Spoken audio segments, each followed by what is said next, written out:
My parents made a choice. When my deadbeat brother stole my car, got drunk, and crashed it, they looked the police in the eye and pointed the finger straight at me. They were willing to send their innocent son to jail to protect their golden child. They had no idea that their single lie was about to ignite a fire that would send my brother to a jail cell, get my father beaten to a pulp behind bars, and ultimately cost them everything. There's a certain kind of injustice that settles deep in your bones, the kind that starts in childhood and becomes a part of your foundation. For me, that injustice had a name: Dave. He was my older brother, though only by a year, a gap that felt more like a chasm thanks to the pedestal my parents placed him on. He was the golden child, the one whose mistakes were just charming missteps and whose accomplishments were legendary. I was the afterthought, the quiet one who learned early on that anything I had was subject to the unspoken rule of Dave's domain. Growing up, this translated into a constant barrage of casual cruelties. He wasn't just a brother. He was a bully, using his slight age advantage to enforce a pecking order that always left me on the bottom. My toys were his, my space was his, and my peace was his to shatter whenever he felt the whim. The misery of living in his shadow became an unbearable weight, and the moment I turned 18, I didn't just move out. I escaped. My salvation came in the form of my uncle, my mother's brother, and a man who saw the toxic dynamic in our house for what it was. He was a retired police officer, a mountain of a man with a quiet strength and a sense of fairness that was completely alien in my family. He took me in without a second thought, giving me a room in his small, quiet house, and more importantly, a sense of belonging I had never known. He even helped me get my first car. It wasn't just any car. It was a decommissioned Crown Victoria, a former chariot of his own department. It was a beast, a tank of a car with a history etched into its very frame. I fell in love with it instantly.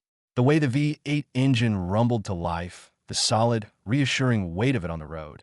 It was mine. It was freedom. For some reason, Dave absolutely despised that car. It was an irrational, venomous hatred that I couldn't comprehend. While he burned through a series of dilapidated beaters, each one meeting a predictably calamitous end, my Crown Vic just kept going. It was a testament to reliability, a stark contrast to the chaos that defined his life. His third beater met its demise when he, in a fit of typical recklessness, introduced it to a telephone pole. Suddenly, he was without wheels, and his eyes turned to my prized possession. He called me up, his voice dripping with a forced casualness that set my teeth on edge. He needed to borrow my car, he said, just for a few days to get to work. A cold dread washed over me. I pictured him behind the wheel, his lead foot in complete disregard for mechanics, and my stomach twisted into a knot. I told him no. The casual tone vanished, replaced by the familiar sneer of entitlement. I was being selfish, he spat, a spoiled brat who didn't understand his needs. I needed a car for my job, he insisted, as if he were the only person on the planet with employment. I held my ground. Take the bus, I said, my voice flat and final. You know how you drive. My car is off limits. It was a declaration of war. Not 10 minutes later, my phone rang again. This time, it was my parents, their voices a symphony of disappointment and manipulation. I needed to be a better brother to help Dave out. It was just a car after all. Family was more important. I repeated my refusal, my resolve hardening with every word they spoke. I had a job too. I relied on that car. It was my personal transportation, not a community asset for my irresponsible brother to destroy. The conversation ended with him hanging up on me in a huff. Later that day, when I recounted the saga to my uncle, he didn't scold me or tell me to keep the peace.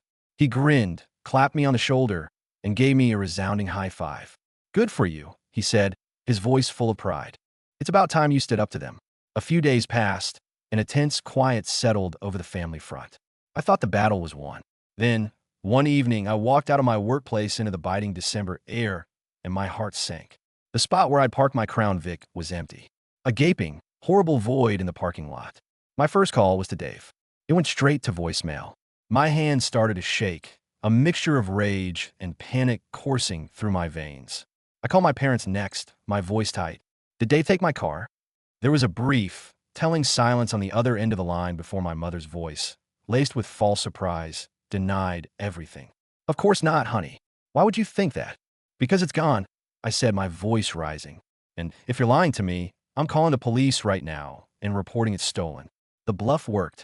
The truth came tumbling out in a rush of excuses and justifications. He'd borrowed it. He really needed it. He was just going to be a little while. I saw red. He better bring it back this instant. I seethed. Or I swear to you, the next people you hear from will be the cops. They call me a jerk, a classic move from their playbook, but the threat had landed. They called Dave. 20 minutes later, the familiar silhouette of my Crown Vic pulled into the parking lot. Dave got out, a smug look on his face that I wanted to wipe off with a brick. "Why did you steal my car?" I demanded, marching up to him. He dangled a key in front of my face. It was a police-issue Crown Vic key, he explained with a smirk bought online. Some were made universal, able to open and start any of the old interceptors. The audacity of it was breathtaking. "If you ever, and I mean ever, touch my car again, I will have you arrested," I said, my voice low and dangerous. He just rolled his eyes. Then, unbelievably, he had the nerve to ask for a ride home. I just stared at him, speechless for a moment. "You stole my car, made me wait in the freezing cold for nearly an hour, and you want to ride? You can walk." I got in my car, slammed the door, and drove away, leaving him standing there under the pale glow of the parking lot lights. The incident was a wake-up call. The next day, my uncle took the car for a few hours. When he brought it back, he showed me a new app on my phone. He had installed a GPS tracking device, hardwired into the car's electronics. "Now," he said with a grim satisfaction, "you'll always know where it is." Christmas Day arrived, cloaked in a layer of treacherous ice. The roads were slick, demanding a slow and steady hand, which I was more than happy to provide as I drove my uncle to our family's annual gathering. The party was in full swing, a forced tableau of holiday cheer that always felt a little strained. I tried to relax, to ignore the simmering resentment, but a nagging unease kept me on edge. A couple of hours into the party, I glanced out the front window, a reflexive check on my car. It was gone. Again, the same cold dread, the same surge of white-hot anger. I didn't bother with phone calls this time.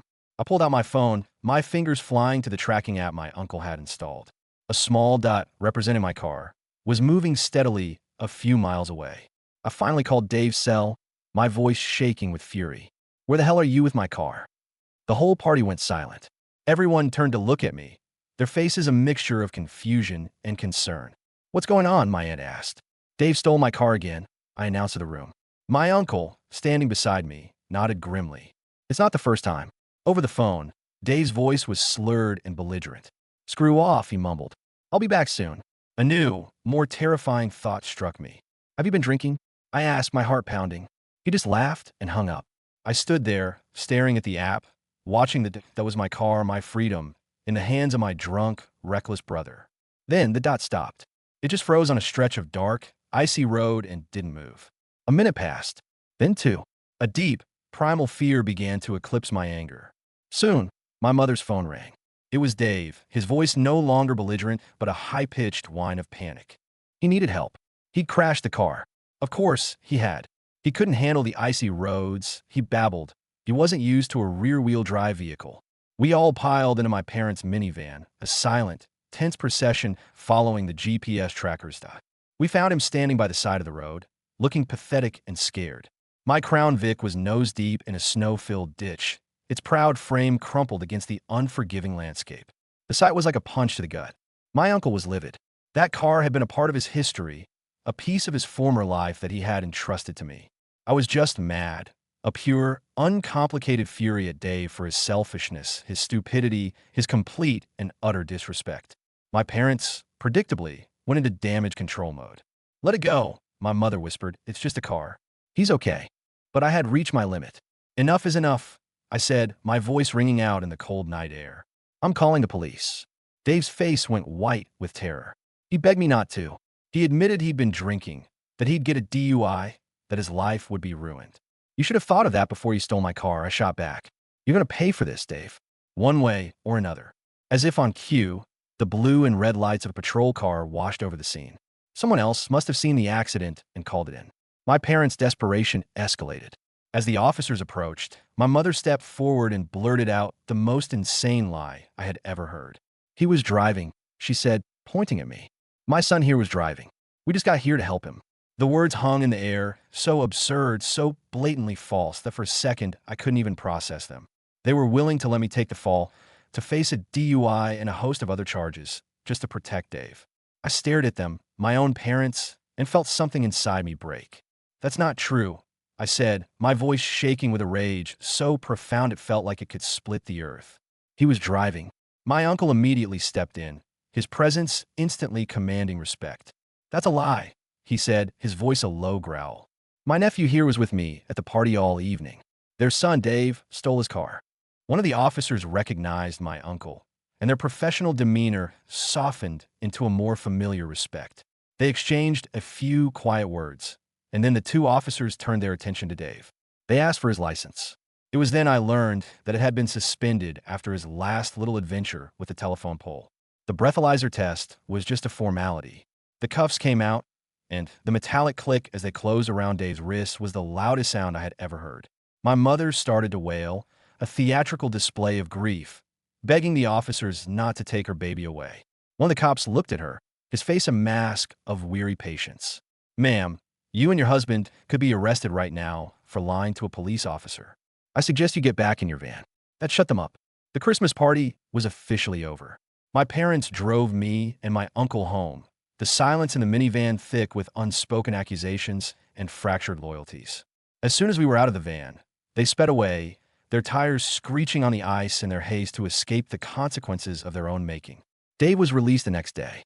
He looked like a ghost, his face pale and his eyes wide with a terror that seemed to have been permanently etched into him. He was practically crying as he recounted his night in the holding cell. He told us the cops had roughed him up a bit, not physically, but mentally. They'd filled his head with horror stories about prison, about the things they'd seen, the violence, the despair. The psychological warfare had worked. Dave had literally pissed himself in fear. It was at that moment that my uncle started to laugh, a deep, rumbling sound that filled the room. He let us in on a little secret. His friends at the department had never filed the DUI charge. They let it slide, booking Dave only for driving with a suspended license. The fine was about $600. It was a scare tactic, he explained, a harsh lesson designed to finally penetrate Dave's thick skull. This is a one-time deal, my uncle said, his eyes locking with Dave's. Don't ever expect me to bail you out again. For the first time in his life, Dave seemed to understand. He turned to me, his gaze filled with a genuine, humbling remorse. He apologized, promised to pay for every cent of the repairs, and swore he would never, ever touch my car again. The Crown Vic, when it was finally pulled from the ditch, looked worse than it was. The front bumper was trashed, a headlight was shattered, and the grille was a mess of cracked plastic, but the damage was mostly superficial. The engine still turned over with that familiar, comforting rumble. My parents tried to sweep the whole incident under the rug, pretending Christmas night had never happened. But something had fundamentally shifted. Dave, true to his word, handed over the spare Crown Vic key he'd bought online. He said the lesson had been learned, and for once, I actually believed him. Yesterday, the bill came due. My brother kept his promise. We met at the body shop, a place that smelled of paint and Bondo. The owner, a grizzled old mechanic who knew my uncle, gave me a fair price on the repairs. He asked if I cared about using OEM parts. Not at all. I told him. The car's an old Warrior. It doesn't need to be perfect. He found some minor damage to the fender panels that needed to be pulled out, but he assured me it was an easy fix, not frame damage. The new parts will be painted to match. Dave didn't flinch at the quote. He pulled out a thick wad of cash and paid the entire bill in advance, his eagerness to make amends palpable. It was a significant amount of money, a painful dent in whatever savings he had, especially after the hefty fine for his suspended license. Any plans he had for a replacement car were now a distant dream. My parents had driven him to the shop. As soon as Dave was gone, their true colors bled through again. They cornered me by the front desk, their faces masks of indignation. They admonished me for making my poor brother spend all his money. My mother started in on how this was all my fault, how if I had just loaned him the car in the first place, none of this would have happened. Something inside me, that broken piece from Christmas night, finally shattered completely. The dam of years of repressed anger and resentment burst. I cut my mother off, my voice raw and loud, turning heads in the waiting area. I unleashed a torrent of every grievance I had ever held. I screamed about the favoritism, about how Dave was always more important, about how I had to flee my own home and move in with my uncle just to breathe. I reminded them of how they let him steal my car, how they lied to my face, and how they tried to pin his crime on me to save his worthless hide. I ended my tirade, breathless and shaking, by pointing out the sheer, mind-boggling stupidity of them being mad at me for making Dave pay for the damage he caused by stealing my car drunk on Christmas Eve. My mother was sobbing. My father's face was a terrifying shade of crimson, his fists clenched at his sides. He looked like a pressure cooker about to explode. He grabbed my mother by the hand and started to drag her toward the door. As they passed a man sitting in one of the chairs, the man muttered just loud enough for us to hear, "You guys are narcissists." That was the spark that lit the fuse. My father, who is not a small man and has a history of a quick temper, spun around and lunged at the stranger. He was like a rabid animal, a mad gorilla unleashed. He started throwing punches, connecting with a sickening thud. The poor guy didn't stand a chance. He was being beaten senseless. I screamed for the clerk to call the cops. The sound of my voice seemed to snap my father out of his frenzy. He heard the word cops and bolted, leaving my mother crying hysterically in the lobby. He jumped in her minivan and sped off. The police picked him up at home a short while later. He went quietly this time, all the fight gone out of him. He was facing serious assault charges. The man he attacked, whose name I later learned was Dan, suffered a concussion, a broken nose, and a severely swollen black eye. I watched as they loaded him into an ambulance, his face a mess of blood and bruises. The fallout was immediate and catastrophic. My mother called me, her voice thick with tears, blaming herself, blaming me, blaming everyone but the man who had actually thrown the punches. My uncle was grimly satisfied. "It's about time your dad tasted some karma," he said. And Dave? Dave was doing everything in his power to stay invisible, to avoid getting dragged any further into the vortex of our family's destruction. My father is out of jail now, released on bail that my mother paid. I'm told he looks like hell. Apparently, the raves that serve him so poorly in the body shop didn't play well in the county jail. He picked a fight over the weekend and got swarmed. My uncle, who went with my mother to pick him up, described the aftermath to me in vivid detail. 2 black eyes, dark bruises mottling his skin like rotten fruit, a fat lip, and a missing tooth. He said my father was a changed man, silent and subdued. He didn't try to blame me. He barely spoke at all. He just got in a minivan and went home. I managed to get in touch with Dan, the man my father assaulted. A friend knew him. The damage was severe. He had a concussion from his head slamming against the wall. His nose was definitely broken, and he had to wear a neck brace for a week. He spent 2 days in the hospital. He confirmed what I already knew. He was suing my father. He had already spoken to a lawyer. I told him I understood completely and would testify if needed. My friends and I put together a gift basket for him, pooling our money to help him out since he couldn't work. My uncle even chipped in. Dan was incredibly grateful, his eyes welling up when we gave it to him. My mother has gone silent. No calls, no texts. Dave has been my only source of information, telling me through text that she's still crying a lot and that my father has become a permanent fixture on the couch, wrapped in a heavy blanket of silence. The last time he got like this, it lasted a week. This is infinitely worse. Months have passed, and the dust is finally starting to settle, revealing a new, fractured landscape. Dan is doing much better. He needed surgery to fix his nose, but his other injuries have healed. His lawsuit against my parents never made it to court. My father, initially as stubborn and defiant as ever, was eventually forced to face reality. The first crack in his resolve came one night when someone used a BB gun to shatter several windows on my parents' minivan. The police never found a culprit, but my uncle suspected it was friends of Dan's sending a message. My father, a capable handyman, replaced the windows himself, but the incident left him rattled. The next blow came from his own lawyer, who told him in no uncertain terms that he had zero chance of winning in court. There was crystal clear CCTV footage of the unprovoked attack, and multiple witnesses, including me. No judge or jury would side with him. The final, decisive blow came from my mother. She threatened to divorce him, to leave him to face the financial and legal ruin alone. That was the one threat he couldn't ignore. He surrendered. In mediation, he settled with Dan for a sum my mother refuses to disclose, but I know it must have been substantial. As part of the settlement, my father was also forced to attend anger management classes. I've seen him a few times since then, at obligatory family functions. He avoids my gaze, his face a permanent mask of sullen anger. But the fire is gone. He just sits quietly and fumes, the anger now a poison he has to swallow himself. He can't justify it anymore, not even in his own mind. He's also cut back on his drinking, a pragmatic decision born for financial necessity. My brother Dave has been the most surprising outcome of this whole disaster. He's been genuinely trying to mend our relationship. He moved out of our parents' house and is living with a friend. He got his license back but can't afford a car, so he rides a bicycle to work every day rain or shine. His relationship with our parents is strained. Once the legal threat from Dan was neutralized, my father's simmering rage needed a new target, and it landed squarely on Dave. He started blaming him for everything, for the entire chain of events that started with a stolen car on Christmas. My mother has to constantly intervene to keep the peace. It's clear my father still hates me, but he's learned to keep it quiet. Family therapy is, of course, out of the question. My father doesn't want to sit in another room where someone tells him he's wrong. As for my father's health, his vanity took a hit as well. It wasn't just one tooth he lost in jail.